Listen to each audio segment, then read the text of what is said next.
Alors bonjour à tous et à toutes, on se retrouve pour un nouvel épisode de la chronique des animés. Dans cet épisode, on va parler de Hunter x Hunter qui a explosé les votes. De 1. Voilà, je précise. Je n'ai jamais lu le manga papier, donc je me rapporterai uniquement à la version animée. Donc j'active le spoil alert, pour ceux qui veulent, parce que je vais un petit peu spoiler, je préviens juste. Bon, on va commencer par le synopsis. Du coup, Gonfrix est un garçon de 12 ans. Son rêve, c'est de devenir Hunter. Un Hunter, c'est quoi? Un Hunter, c'est un aventurier d'élite qui peut être chasseur de... Il peut être plusieurs gens en fait. Il peut être chasseur de primes, il peut être chef cuisinier, archéologue, zoologue, il peut être même justicier ou consultant dans divers domaines. Son père se nomme Jinx Frix. Ils ne se connaissent pas, c'est juste son nom. Et il est considéré comme un des plus grands hunters de son temps.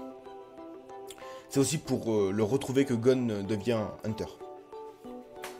Cependant, l'examen de Hunter, qui a lieu chaque année, est extrêmement difficile et périlleux. On dit qu'un candidat sur 10 000 arrive sur les lieux des épreuves, et qu'un seul candidat tous les 3 ans devient Hunter. À sa première tentative, durant les épreuves, durant sa première tentative, du coup lui il arrive à passer. Durant les épreuves, il n'est pas rare d'être blessé ou tué par des monstres, des pièges, ou même d'autres concurrents. Au cours de cet examen, Gon va rencontrer différents personnages,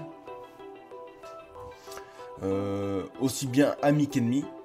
Par exemple, comme ami, il avait Kurapika, dont le seul objectif est de venger son clan, le clan Kuruta, assassiné par la brigade fantôme, et tenter de récupérer les yeux de son clan, c'est les pupilles écarlates. On a Léolio, lui son but c'est de devenir riche, d'acquérir de l'argent pour financer ses études de médecine. Après, on a encore un autre qui s'appelle Kirua, c'est l'antagoniste, enfin c'est pas l'antagoniste, c'est l'homologue de Gon. Il est pareil, en fait c'est un peu les twins, les jumeaux, qui a le même âge que Gon du coup, et c'est le fils d'une famille d'assassins d'élite, la famille Zoldyck. Il ne souhaite pas poursuivre la voie de sa famille, qui participe à ses examens. Il participe à ces examens pour un simple défi. Après on a Hisoka qui lui est plus... je sais pas comment dire, il est plus penché combat, et c'est pour ça qu'il est fan de Gon, parce qu'il voit un grand potentiel en lui. Du coup, vu qu'il aime battre contre les guerriers puissants, il n'hésitera même pas à les laisser mûrir pour les dégommer quand ils seront forts. Ce qu'on pourrait penser, c'est que la grande force de Gon n'est pas que son physique, parce que bien qu'il soit fort pour son âge, il est aussi très charismatique, il a une pureté incroyable, il est ultra gentil, et il est surtout très généreux, et il a une incroyable capacité à attirer la sympathie, ce qui permet aux gens qui l'aident souvent à sortir de situations les plus périlleuses. Maintenant, parlons antagonistes. Je vais citer ceux qui pour moi sont les plus intéressants, comme les Chimera Ant ou la Brigade Fantôme. À l'origine du malheur de Kurapika. Les Chimera Ant sont nombreuses. Donc je vais parler de Pito, de Choc Fufu ou encore Youpi. Puis nous avons Miruam, le roi des Chimera, et de Kuro Lucifer. Du coup, je vais parler des 3 gardes, plus du roi, et du chef de la Brigade Fantôme. Pour commencer, je vais introduire Pito, qui pour moi est l'un des personnages les mieux représentés dans tout l'anime. Elle est ultra forte et va même jusqu'à tuer le maître de Gon et l'élève de son père, Kaito. Puis elle va mourir de la main de Gon, qui, en s'énervant, va faire vieillir son corps et finir grièvement blessé. Puis Youpi, qui lui sera un antagoniste plutôt absent, je trouve. On le voit dans quelques combats, mais sans plus.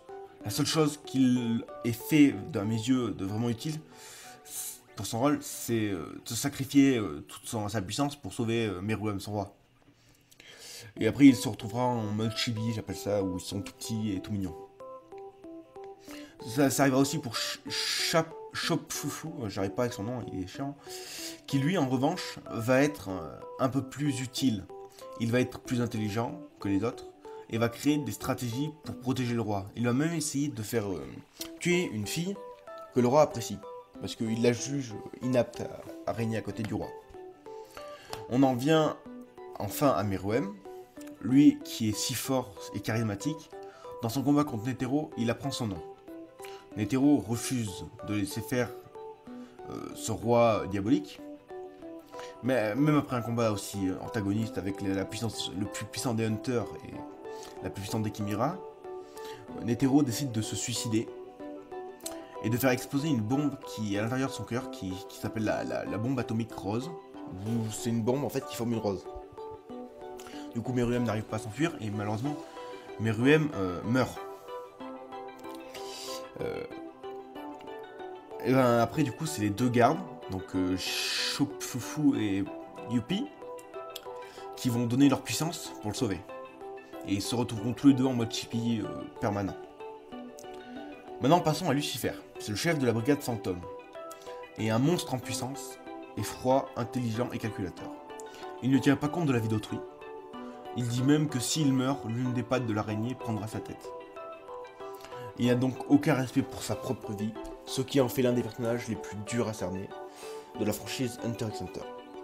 Même la famille Zoldyck ne veut pas avoir affaire à lui, alors que je précise que c'est l'une des familles d'assassins les plus fortes de tout le royaume Hunter x Hunter. Si on imagine que cela se produise dans la vraie vie, il faut rentrer dans le contexte, on aura découvert qu'une partie du monde, donc tout le monde qu'on connaît, nous, il n'existera plus.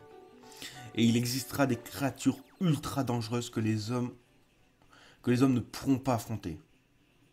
Ça veut dire qu'il y aura des créatures que, par exemple, actuellement, nous, avec nos armes à feu, on ne pourrait pas se défendre contre. Ou peut-être, mais pas totalement. Les hommes, certains de moins, pourraient acquérir des conditions physiques plus importantes que celles à l'heure actuelle, que nous puissions utiliser contre les créatures et que nous puissions utiliser le naine. Les créatures seraient dangereuses, mais on aurait des combattants d'élite. Donc le monde tournerait vers les puissants. Donc ce seraient les puissants qui dirigeraient plus le monde que les faibles. Enfin, après ça c'est plus une théorie. Dans un sens où si notre monde, il y avait ça, je pense que ceux qui auraient la puissance, par exemple comme les hunters d'élite et tout, ils se laisseraient pas piétiner et certains essaieraient d'avoir la puissance comme Hisoka justement qui essaie d'affronter les plus puissants, la brigade fantôme qui essaie d'écraser le monde, et je pense qu'il y aurait plein d'organisations comme ça qui se créeraient et ça deviendrait un gros merdier. Mais du coup je pense que à l'instar de ça, il y aurait des gens comme Gon qui essaieraient de protéger les plus faibles.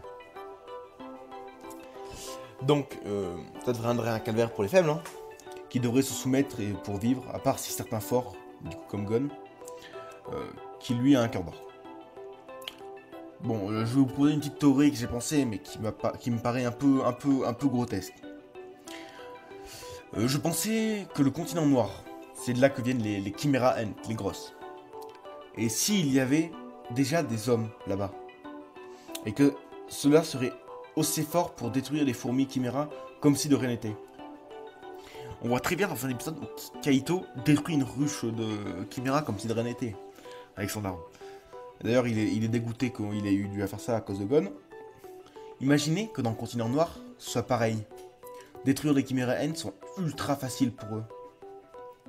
Ça voudrait dire que les hommes du continent noir sont énormément plus forts que les personnes du continent normal. Et ça ferait un gros écart de puissance. S'il y avait un affrontement entre le continent normal et celui du continent noir, car il existe les Chimera Ant des deux côtés, cela veut dire qu'il doit exister des hommes aussi des deux côtés. Et puisque les Chimera Ant sont plus forts dans le continent noir, on en déduit que les hommes aussi sont plus forts dans le continent noir. Donc, voilà ma théorie. Je pense que s'il y a des hommes dans le continent noir et qu'il y a une guerre qui se déclenche, du coup nos personnages principaux, du coup ils auraient affaire à ce qu'on appelle la merde. Bon, je vais pas vous faire cette blague à tous les épisodes, mais bon, je voulais la faire une dernière fois. Enfin bref, ce que je voulais dire c'est, en théorie, si on prend cette théorie à la lettre, ça veut dire que les hommes qui sont dans le continent noir sont surpuissants, et que même Jinx Freak, c'est connu pour être puissant, tous les personnages ultra puissants de l'anime, en fait, ils seraient faibles. Donc je vous laisse méditer là-dessus, ça va être la fin de l'épisode. J'espère que vous aurez apprécié. N'hésitez pas à liker, à vous abonner, à partager. Ça me fait vraiment plaisir. Du coup, je vais mettre à nouveau le petit lien pour vote en haut à droite. Donc vous déciderez de votre vote tranquillement. Pour cette fois, j'ai hésité énormément. Mais du coup, il y aura à nouveau Attack on Titan. Où je présenterai les 3 saisons, bien sûr. Et alors ça, c'est un petit classique à moi. Made in Abyss.